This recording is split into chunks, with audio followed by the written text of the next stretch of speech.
Students, आज हम लेते हैं एबायोटिक फैक्टर लाइट या अजैविक कारक प्रकाश, यानी प्रकाश जीव जंतुओं की क्रियाविधि को किस प्रकार से इफेक्टेड करता है। हम जानते हैं कि लाइट की इंटेंसिटी जंतु की जैविक क्रियाओं को प्रभावित करती हैं। जंतुओं के साथ साथ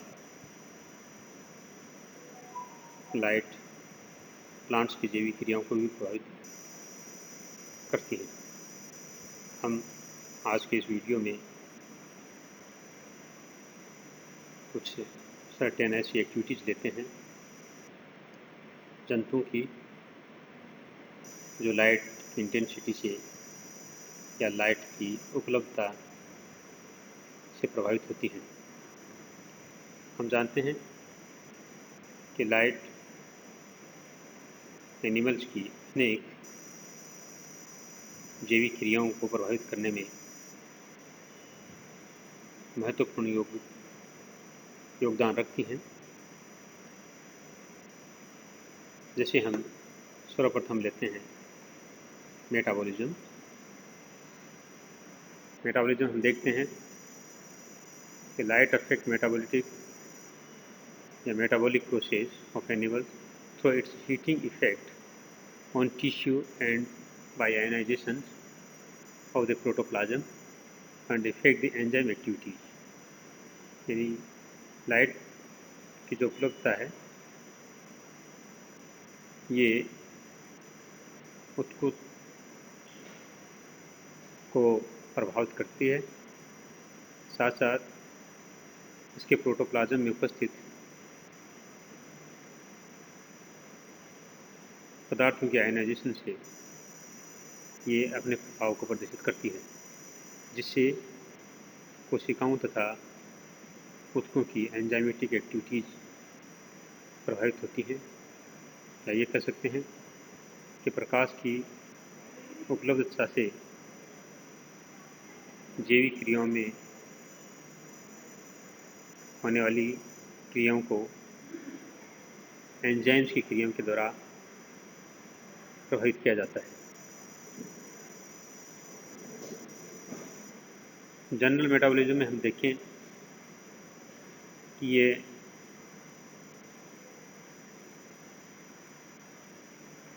degree of solubility of salt से भी जीवों की जैविक क्रियाएँ प्रभावित होती हैं और ये प्रकाश की उपलब्धता सोल्युबिलिटी को प्रभावित करती है, जिससे जीवों की मेटाबॉलिक रेट प्रभावित होती है। एनिमल्स जो कम मात्रा में लाइट को रिसीव करते हैं, ये स्लो रेट और मेटाबॉलिज्म को प्रदर्शित करते हैं या इनमें उपापचय की गति धीमी पाई जाती है। हम जानते हैं कि लाइट फोटो ऑक्सीडेशन तथा रेस्पिरेशन रेट को भी प्रभावित करती है। तो बेसिकली हम कह सकते हैं कि मेटाबॉलिज्म की क्रियाओं में एंजाइमेटिक क्रियाओं को प्रभावित कर प्रकाश जंतु की मेटाबॉलिक क्रियाओं को या मेटाबॉलिज्म को प्रभावित करता है। नेक्स्ट हम लेते हैं रिप्रोडक्शन। हम देखते हैं कि लाइट की इंटेंसिटी या लाइट की उपलब्धता जंतु में ब्रीडिंग एक्टिविटी को प्रभावित करती है। जैसे बर्ड्स में हम इसका एग्जाम्पल लें तो हम देखते हैं कि लाइट की बढ़ी हुई इंटेंसिटी गोनेट्स की या इसके जनन अंगों की एक्टिविटी को इंक्रीज करती है। तो हम कह सकते हैं कि बर्ड्स में गोनेट्स का डेवलपमेंट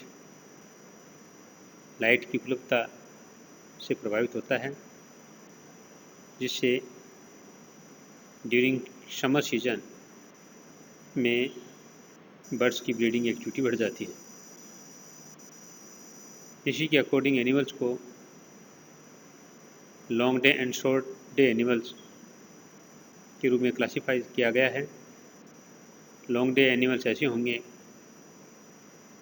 जो लंबे समय तक लाइट की इंटेंसिटी में रहते हैं या लाइट की उपलब्धता में अपना जीवन यापन करते हैं या वो सरवाइव करते हैं।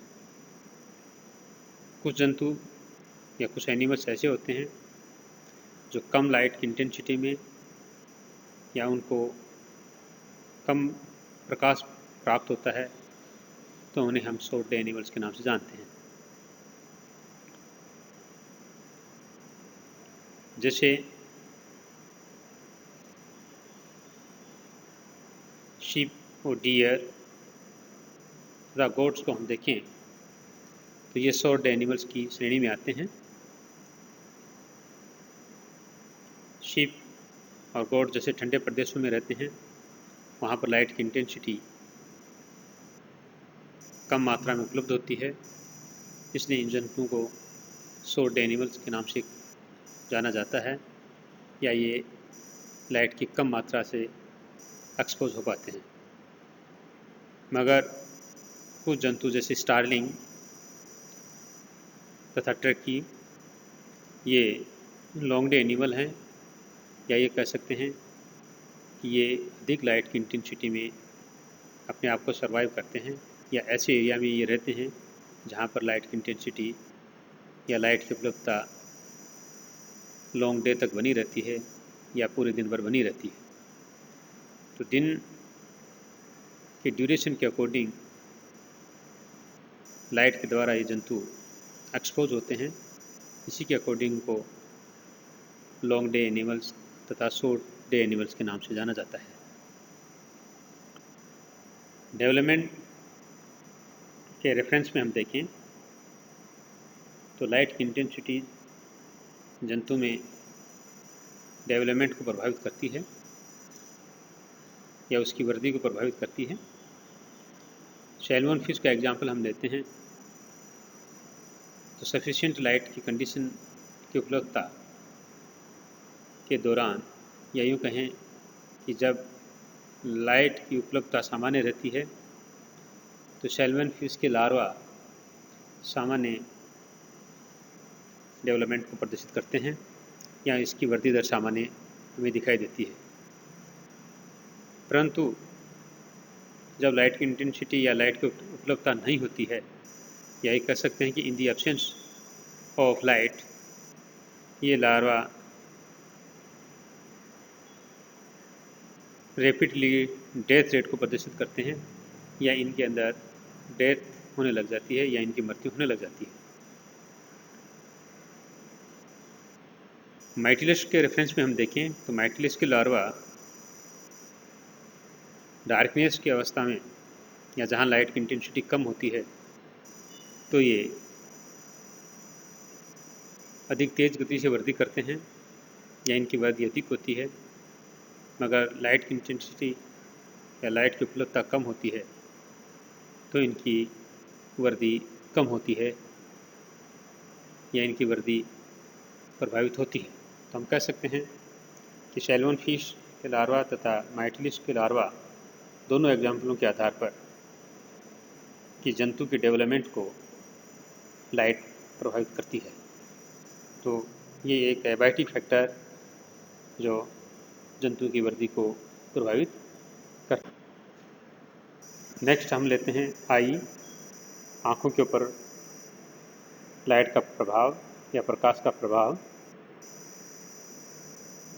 लाइट के डेवलपमेंट भी